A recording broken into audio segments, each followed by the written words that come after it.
നിന്റെ ചോരയിൽ നീ ഉൾപ്പെടെയുള്ള മനുഷ്യരുടെ ഭാവി ഇരുട്ടിലാക്കിയവർക്ക് പങ്കുണ്ട്. ജീവനൊടുക്കിയ ചോലയിലെ കാമുകൻ. യുവനടൻ അഖിൽ വിശ്വനാഥ് അന്തരിച്ചു. 30-കാരനായ അഖിൽ സ്വയം ജീവനൊടുക്കുകയായിരുന്നു. വീട്ടിൽ വെച്ചാണ് സംഭവം. സിനിമാ പ്രവർത്തകനായ മനോജ് കുമാറാണ് മരണവാർത്ത പുറത്തുവിട്ടത്. 2019 സംസ്ഥാന ചലച്ചിത്ര പുരസ്കാരം ലഭിച്ച സനൽകുമാർ ശശിധരൻ ഒരുക്കിയ ചോല എന്ന ചിത്രത്തിലൂടെയാണ് അഖിൽ വിശ്വനാഥ് ശ്രദ്ധ നേടുന്നത്. ഹൈസ്കൂൾ വിദ്യാർത്ഥിയായിരിക്കെ സഹോദരനൊപ്പം അഭിനയിച്ച ടെലിഫിലിമിലെ പ്രകടനത്തിന് മികച്ച ബാലതാരത്തിനുള്ള ടെലിവിഷൻ അവാർഡ് ലഭിച്ചിരുന്നു. മൊബൈൽ ഷോപ്പിൽ ജോലി ചെയ്തു വരികയാണ് സനൽകുമാറിന്റെ ചോലയിലേക്കുള്ള അവസരം എത്തുന്നത്. നിമിഷ സുജയനും ജോജു ജോർജും പ്രധാന വേഷങ്ങളിലെത്തിയ ചോല വെനീസ്, ജനീവ, ടോക്കിയോ രാജ്യാന്തര ചലച്ചിത്രമേളകളിൽ കയ്യടി നേടിയ സിനിമയാണ്. അഖിലിന്റെ വിയോഗത്തിൽ അനുശോചനം രേഖപ്പെടുത്തി സംവിധായകൻ സനൽകുമാർ ശശിധരൻ പങ്കുവച്ച കുറിപ്പ് ശ്രദ്ധ നേടുകയാണ്. അഖിൽ ആത്മഹത്യ ചെയ്തു എന്ന വാർത്ത ഹൃദയം തകർക്കുന്നു. ഇല്ലായ്മകളുടെ പടുകുഴിയിൽ നിന്ന് സിനിമയിലേക്ക് വന്നതാണ് അയാൾ.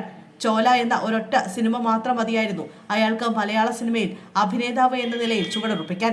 അതുണ്ടായില്ല. ആ സിനിമയെ ഒതുക്കിയതോടെ ആ ചെറുപ്പക്കാരൻ ഉൾപ്പെടെ ആ സിനിമയിലൂടെ പ്രതിഭ തെളിയിച്ച നിരവധി പേരുടെ ഭാവി പ്രതീക്ഷകൾ ഇരുട്ടിലായി എന്നാണ് സനൽകുമാർ പറയുന്നത്. അഖിൽ ആത്മഹത്യ ചെയ്തു എന്ന് വിശ്വസിക്കാൻ എനിക്ക് കഴിയുന്നില്ല.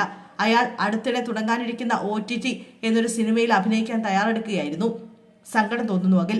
എന്തായിരുന്നു അകാലത്തിലുള്ള ഈ മരണത്തിന് കാരണമെന്ന് എനിക്കറിയില്ല. പക്ഷെ നിന്റെ ചോരയിൽ നിന്റെ ഉൾപ്പെടെയുള്ള മനുഷ്യരുടെ ഭാവി ഇരുട്ടിലാക്കിയവർക്ക് പങ്കുണ്ട്.